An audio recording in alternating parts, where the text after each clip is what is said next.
भाइयों और बहनों, मकर संक्रांति का दिन कोई साधारण त्योहार नहीं है। यह वह दिन है जब पूरे साल की दिशा बदलने की शक्ति होती है। शास्त्रों में कहा गया है कि जिस दिन सूर्य देव अपनी चाल बदलते हैं उसी दिन मनुष्य के भाग्य की दिशा भी बदल सकती है। और यही कारण है कि मकर संक्रांति को साल का सबसे गहरा, सबसे प्रभावशाली और सबसे निर्णायक दिन माना गया है। लेकिन अफसोस की बात यह है कि आज के समय में लोग इस दिन को केवल पतंग उड़ाने, तिल गुड़ खाने और पकवान बनाने तक सीमित कर देते हैं, जबकि इस दिन एक ऐसा गुप्त और सरल उपाय बताया गया है जो जीवन की बड़ी से बड़ी परेशानियों को जड़ से समाप्त कर सकता है। दोस्तों, आज मैं आपको उसी उपाय के बारे में बताने जा रहा हूं। यह उपाय सुनने में बहुत छोटा लगेगा, इतना छोटा कि कई लोग इसे नजरअंदाज कर देंगे, लेकिन याद रखिए, शास्त्रों में कहा गया है कि कभी कभी सबसे छोटे उपाय ही सबसे बड़े परिणाम देते हैं। मकर संक्रांति के दिन यदि कोई व्यक्ति चुपचाप बिना किसी को बताए पूरी श्रद्धा और सही नियमों के साथ गौ माता को एक विशेष वस्तु खिला देता है तो उसके जीवन में धन, अन्न, सुख और शांति की कभी कमी नहीं रहती। इतना ही नहीं, उसके जीवन से पितृदोष, ग्रह दोष और वास्तु दोष जैसे भारी दोष भी धीरे धीरे समाप्त होने लगते हैं। यह कोई सामान्य संयोग नहीं है। कहा गया है कि पूरे 752 वर्षों के बाद मकर संक्रांति पर ऐसा अद्भुत योग बन रहा है जिसमें किया गया है छोटा सा कर्म 7 जन्मों तक फल देता है। सोचिए, सिर्फ एक दिन का सही किया गया उपाय और उसका प्रभाव पीढ़ियों तक। जिन घरों में वर्षों से कलह है, पैसों की तंगी है, बीमारी है या काम बनते बनते बिगड़ जाते हैं, उन सभी समस्याओं की जड़ पर यह उपाय प्रहार करता है। लेकिन यहां एक बहुत बड़ी बात समझने की है। उपाय करना आसान है, पर उसके नियम और संकल्प का पालन करना उतना ही जरूरी है। अक्सर लोग गलती यही करते हैं कि वे उपाय तो कर लेते हैं, लेकिन उसके पीछे जो नियम और भावना होती है उसे नजरअंदाज कर देते हैं और फिर कहते हैं कि उपाय का असर नहीं हुआ।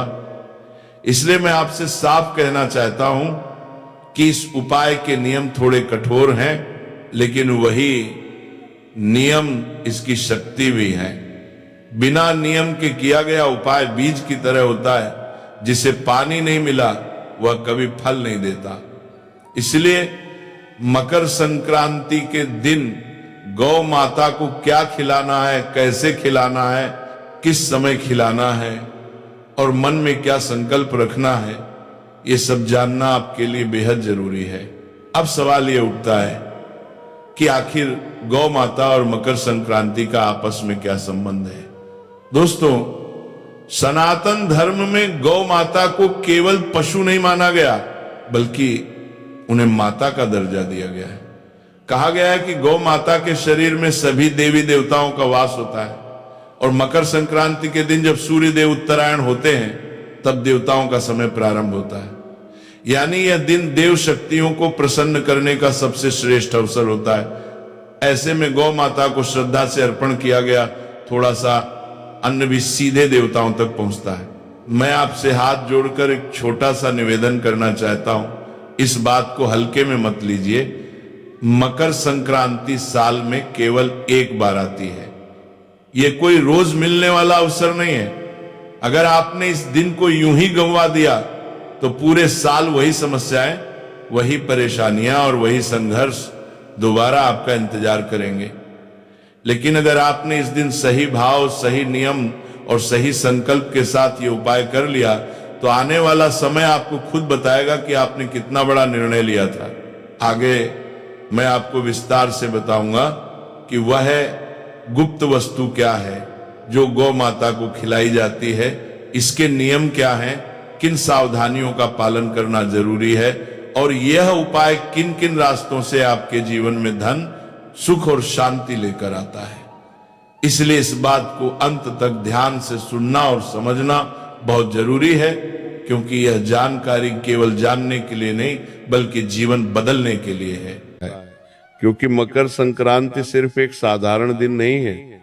इसी दिन सूर्य की चाल बदलती है। एक इसी दिन प्रकृति का एक नया हिसाब शुरू होता है। जी हाँ दोस्तों, देखिए प्राचीन काल में पुराने समय के लोग इसे बहुत गंभीरता से लेते थे, क्योंकि उन्हें पता था कि इस दिन की गई छोटी सी गलती पूरे साल पर भारी पड़ सकती है। इस दिन का महत्व इसलिए और भी बढ़ जाता है क्योंकि ये साल का सबसे पहला त्योहार होता है। जी हाँ दोस्तों, की इस दिन की गई छोटी सी गलती भी पूरे साल पर भारी पड़ सकती है, और इस दिन किया गया छोटा सा सही काम पूरे साल का सहारा बन सकता है। मकर संक्रांति का असली मतलब है रुकावट से निकलना, ठहराव को तोड़ना और जीवन में आगे बढ़ना। इसीलिए हमारे बुजुर्ग कहते थे कि इस दिन जो बीज बोया जाता है वही पूरे साल फल देता है, अर्थात जो उपाय किया जाता है वही उपाय पूरे साल हमारी जीवन की व्यवस्था को सुधारना है। दोस्तों, इसीलिए देखिए इस दिन दान का भी बहुत महत्व होता है। पुराने काल से ही लोग मकर संक्रांति के दिन दान करते आ रहे हैं। इस दिन अन्न दान, संयम और व्यवहार पर बहुत ध्यान दिया जाता है, क्योंकि धन केवल पेशे से नहीं बनता है। धन बनता है सोच से, कर्म से और समय की समझ से। जी हाँ दोस्तों, आपने देखा होगा कि बहुत लोग साल भर तक मेहनत करते हैं, खून पसीना बहाते हैं, लेकिन फिर भी पैसा नहीं टिकता है। अन्न होते हुए भी घर में कमी की भावना बनी रहती है, और धन बनता है सोच से, कर्म से। जी हाँ दोस्तों, देखिए बार बार खर्च अचानक आ जाता है, और खर्च आता है, पैसा रुकता नहीं है, और इसके पीछे कारण अक्सर वही अदृश्य रुकावटें होती हैं जिनका समाधान हमारे शास्त्रों और परंपराओं में छुपा हुआ है। देखिए मकर संक्रांति पर तिल और गुड़ इसलिए खाए जाते हैं क्योंकि तिल त्याग का प्रतीक है और गुड़ मिठास का, यानी जीवन में कड़वाहट को छोड़कर मिठास अपनाने का संकेत है। इस दिन दान इसलिए कहा गया है क्योंकि जब सूर्य दिशा बदलता है तब अहंकार छोड़ना सबसे जरूरी होता है। पुराने समय में लोग इस दिन ज्यादा बोलते नहीं थे, झगड़ा नहीं करते थे, और किसी भूखे को देखकर अनदेखा नहीं करते थे। जी हाँ दोस्तों, क्योंकि माना जाता था कि इस दिन की गई उपेक्षा सीधे भाग्य में दर्ज हो जाती है। इस दिन किए गए कर्म सीधे भाग्य की किस्मत की दिशा को बदल देते हैं। जी हाँ दोस्तों, इसलिए कहा गया है कि मकर संक्रांति का पर्व साधारण नहीं माना गया है। अब यहाँ एक बहुत गहरी बात आती है जिसे बहुत कम लोग समझते हैं। मकर संक्रांति पर प्रकृति सुनती है, लेकिन शोर नहीं सुनती, दिखावा नहीं देखती। मकर संक्रांति का पर्व है सिर्फ भावना और मौन को, किए गए कर्मों को ही पहचानना, यानी कि जो गुप्त उपाय और जो गुप्त कार्य अगर हम मौन रहकर करेंगे, सबसे छुपा कर करेंगे, तभी उसका फल हमें प्राप्त होगा। दोस्तों, इसीलिए जो लोग इस दिन कैमरा लगाकर लोगों को दिखाकर दान करते हैं, उन्हें संतोष तो मिलता है लेकिन स्थायी फल नहीं। क्योंकि देखिए आज के समय में लोगों ने दान पुण्य को भी एक ट्रेंडिंग टॉपिक बना दिया है। गौशाला में लोग जा रहे हैं तो वहां पर फोन निकाल कर खड़े हो जाते हैं, गाय माता को चारा खिलाते हैं, किसी अन्न और धन का किसी गरीब को दान कर रहे तो उनके साथ फोटो खिंचवाते हैं, वीडियो बनाने लग जाते हैं, लोगों को दिखावा करते हैं। लेकिन शास्त्रों में बताया गया है कि दो चीजें हमें हमेशा लोगों से छुपा कर करना चाहिए, पहला दान और दूसरा पूजा पाठ और ध्यान। क्योंकि ये दो चीज जितनी छुपी हुई रहेंगी उतना फल आपको मिलेगा। जल्दी ही तो देखिए कि अब धीरे धीरे मैं आपको उस दिशा में ले जा रहा हूं जहां असली रहस्य छुपा है। लेकिन उससे पहले यह समझना जरूरी है कि गाय को हमारे शास्त्रों में इतना ऊंचा स्थान क्यों दिया गया है। जी हाँ दोस्तों, क्योंकि देखिए ये उपाय सिर्फ गौ माता पर ही निर्भर करेगा और उस इंसान पर निर्भर करेगा जो इंसान ये उपाय कर रहा है। तो आज ये उपाय किस तरह से अपनी दिव्य शक्ति तुम्हें दिखाएगा, ये उपाय किस तरह से तुम्हारे जीवन से अंधकार को मिटाएगा, ये उपाय किस तरह से तुम्हारे जीवन में खुशियों की रोशनी लेकर आएगा। हर एक बात समझ लेना, हर एक बात अच्छे से सुन लेना, क्योंकि अगर तुमने अनसुना किया या तुम कोई बात भूल गए तो ये उपाय अपना नकारात्मक असर भी दिखा सकता है। यानी कि तुम तो सोचोगे कि यार मैंने तो जीवन में अपना अच्छा, अपना भला करने के लिए उपाय किया था, लेकिन मेरे साथ बुरा क्यों हो गया। इसके पीछे का कारण यही होगा कि तुमने एक एक बात को अच्छे से नहीं समझा होगा या एक एक बात को अच्छे से नहीं सुना होगा। देखिए दोस्तों, मैं आपको बताता हूं कि गाय को हमारे शास्त्र में इतना ऊंचा स्थान क्यों दिया गया है कि गाय तो सिर्फ एक प्राणी है, गाय तो सिर्फ एक पशु है तो नहीं। देखिए, गौ माता तुम्हारे पूरे जीवन से संबंध रखती है। गौ माता के अंदर ही तुम्हारे जीवन के ना जाने कितने रहस्य छुपे हुए हैं। जब किसी व्यक्ति की मृत्यु हो जाती है तो हम क्यों उसके नाम का गौ माता को चारा डालते हैं। क्या तुमने कभी सोचा है, जब जीवन में दुख आता है, तकलीफ आती है और बीमारी आती है, तो हम क्यों गौ माता को याद करके गौ माता को भोजन खिलाते हैं। देखिए, गौ माता कोई साधारण पशु नहीं है। जी हाँ दोस्तों, गाय को माता इसलिए नहीं कहा गया कि वो सिर्फ दूध देती है, बल्कि इसलिए कि वो बिना मांगे देती है, बिना शिकायत के सहती है और बदले में कुछ नहीं चाहती। तो यही प्रकृति का स्वभाव है। देखिए, जिस घर में गाय का सम्मान होता है वहां केवल धन नहीं बल्कि स्थिरता आती है, और स्थिरता के बीच दोस्तों धन टिकता है।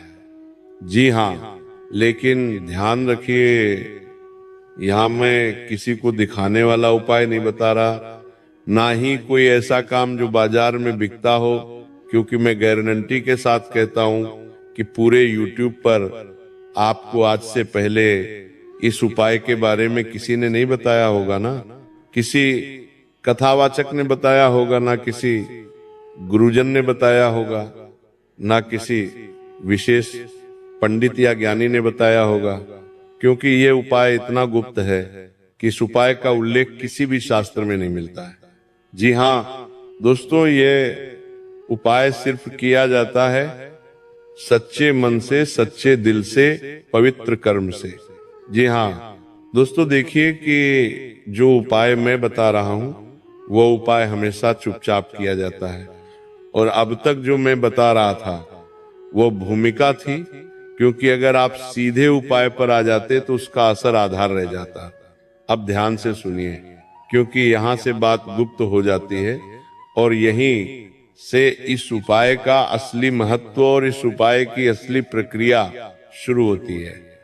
जी हाँ दोस्तों, बता देता हूं कि सबसे पहले तो मकर संक्रांति का जो दिन है, उस दिन आप सुबह ब्रह्म मुहूर्त में उठिए। देखिए, आप चाहे पूरे साल 9:00 बजे उठते हो, 10:00 बजे उठते हो, 11:00 बजे उठते हो, जितनी भी बजे उठते हो, उठ जाना, लेकिन मकर संक्रांति के दिन तुम्हें ब्रह्म मुहूर्त में उठना है। और मैं ये नहीं कह रहा हूं कि ब्रह्म मुहूर्त में उठते ही ठंडे पानी से नहा लो, नहीं, ध्यान से सुनिए जो बात मैं आपको बता रहा हूं कि मकर संक्रांति के दिन सुबह ब्रह्म मुहूर्त में उठकर स्नान कीजिए। स्नान करने के बाद आपको सबसे पहले इस चीज का ध्यान रखना है कि जितना ज्यादा हो सके मौन रहने की कोशिश करें, किसी से ज्यादा बातचीत ना करें, किसी से ज्यादा आप अपने भावना रखें, सिर्फ अपने मन में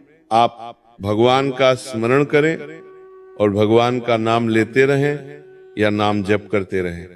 देखिए, उठने के बाद मोबाइल भी नहीं देखना है और मन को शांत रखकर ये भावना रखें कि आज मैं कुछ ठीक करने जा रहा हूं, मांगने नहीं, क्योंकि इस उपाय का मूल उद्देश्य यही है कि ये तुम्हारे जीवन को एक नई दिशा की ओर लेकर जाएगा।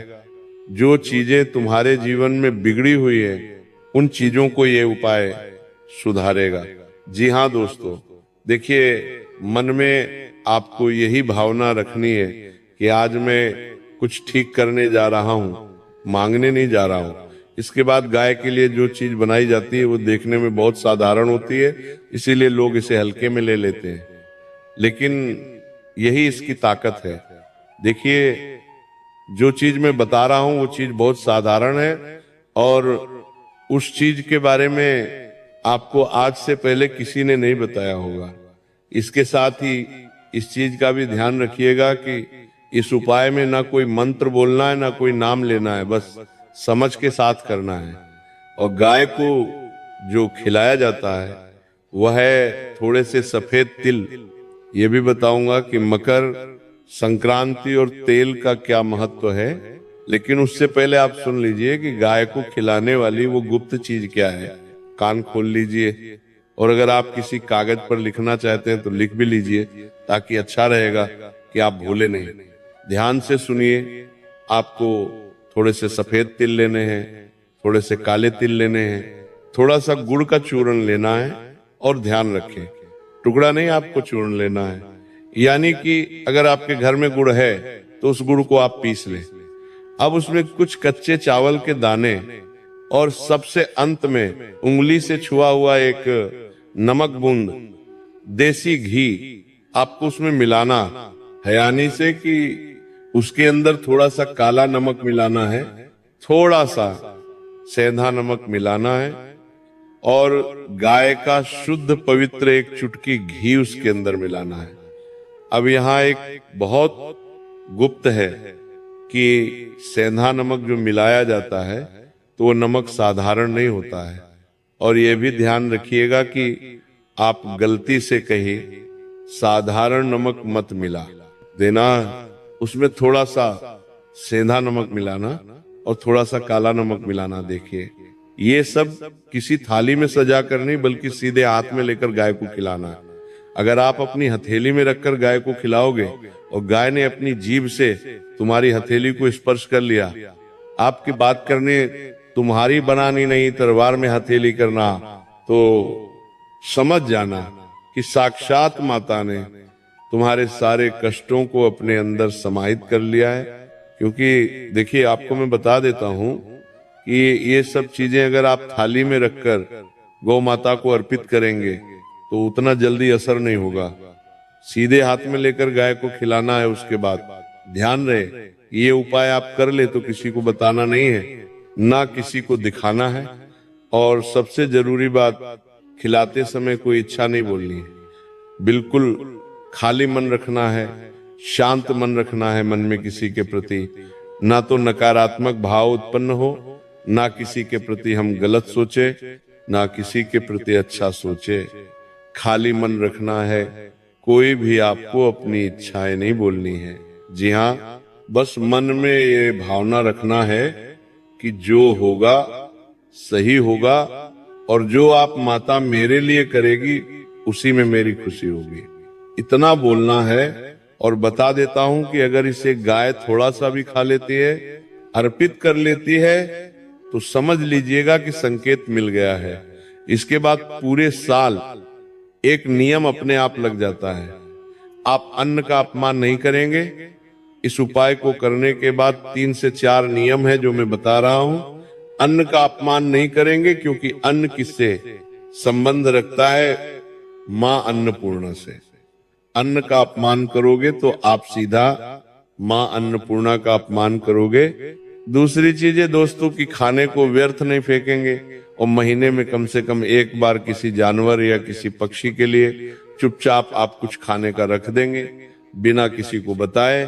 देखिए, इतना तो आप कर ही सकते हैं। हर इंसान रोज दान पुण्य तो करता ही है, तो मैं आपको कह रहा हूं कि भले आप रोज मत करना, लेकिन हर महीने आप पशु या पक्षी के लिए कुछ खाने का जरूर रख देना। क्योंकि आपको ध्यान रखना चाहिए कि कुछ भी उपाय अगर हम करते हैं तो वह उपाय तभी फल देगा जब हम उस उपाय में अपना थोड़ा सा मन, थोड़ा सा तन और थोड़ा सा धन समर्पण करेंगे, तो जी हाँ दोस्तों, बता देता हूं कि यही इस उपाय की पूरी श्रृंखला है। ये कोई चमत्कार नहीं बल्कि संतुलन है। और जब संतुलन बनता है तो अन्न और धन अपने आप रास्ता ढूंढ लेते हैं। तो यही कारण है कि पुराने लोग बिना ज्यादा कमाई भी कभी खाली नहीं रहते थे। मकर संक्रांति का यही असली रहस्य है। कम बोलो, सही करो और समय पर करो। जो इस बात को समझ गया उसके घर में कमी शब्द धीरे धीरे खुद ही निकल जाता है। जी हाँ दोस्तों, देखिए मकर संक्रांति के दिन अगर आप इस उपाय को करेंगे तो ये उपाय आपको बहुत जल्दी लाभ देगा। और उस लाभ की सीमा भी ये उपाय तय करेगा कि कितनी मात्रा में देना है और कैसे देना है। इसके बाद देखिए मैं आपको बताता हूं कि ये उपाय किस तरह अपना असर दिखाएगा। देखिए दोस्तों, मैं ये नहीं कह रहा हूं कि इस उपाय को करने के बाद तुम रातों रात करोड़पति बन जाओगे, अरबपति बन जाओगे, तुम्हारी लॉटरी लग जाएगी। नहीं, देखिए ये उपाय रातों रात करोड़पति बनने का नहीं है, बल्कि इसका असर वहां दिखता है जहां असली परेशानी होती है। पैसा आते हुए भी रुकता नहीं है, बेवजह खर्च निकल जाता है, मेहनत के हिसाब से फल नहीं मिलता है। यानी कि जितनी भाग दौड़ हम जीवन में करते हैं, जितनी मेहनत करते हैं, जितना पसीना बहाते हैं, उसके अनुसार हमें फल नहीं मिलता है।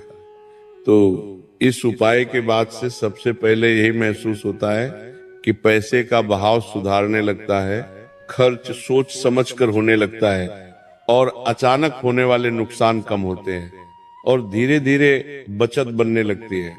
यानी धन आता भी है और धन आपके जीवन में टिकने भी लगता है। साथ ही दोस्तों देखिए कि अगर मैं बात करूं कि इस उपाय से आपके घर परिवार में क्या असर होगा, तो देखिए घर और परिवार के मामले में इसका बहुत गहरा असर होता है।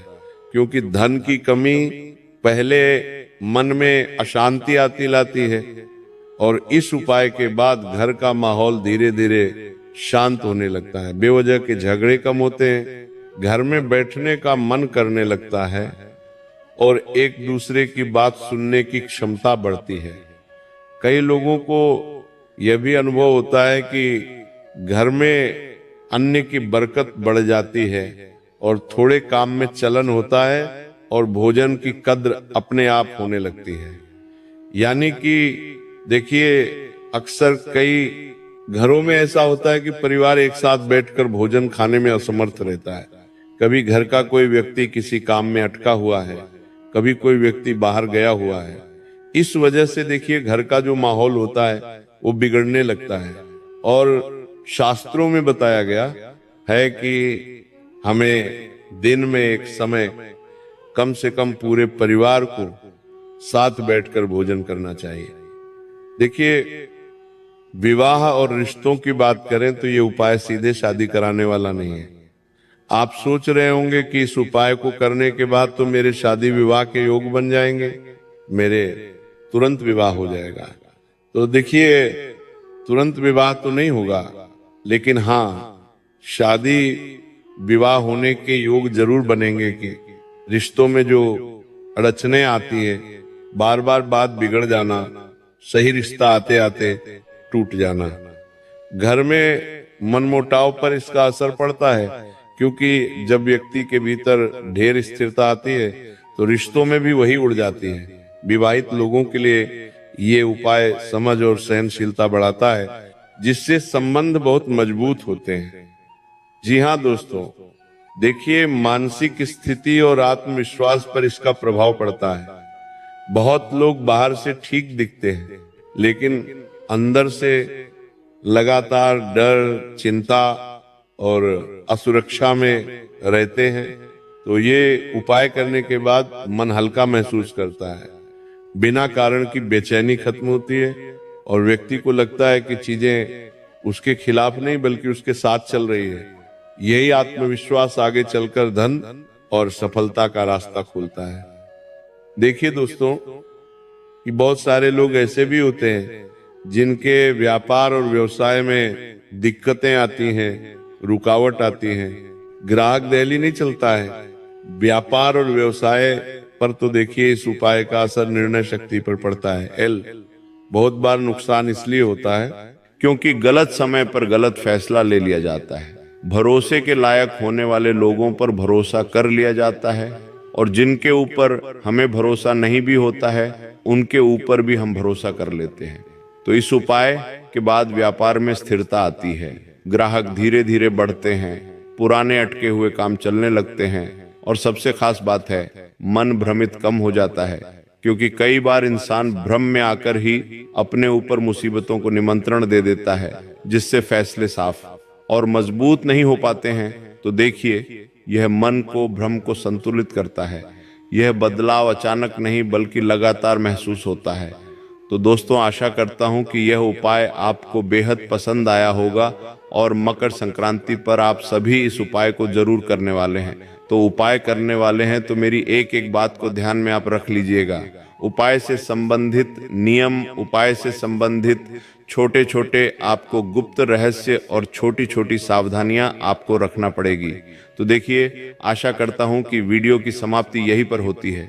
वीडियो को लाइक कर दीजिएगा और कमेंट बॉक्स में आप सभी जय मां लक्ष्मी अवश्य ही लिख दीजिएगा। मां लक्ष्मी आपकी सभी मनोकामनाएं पूर्ण करेगी।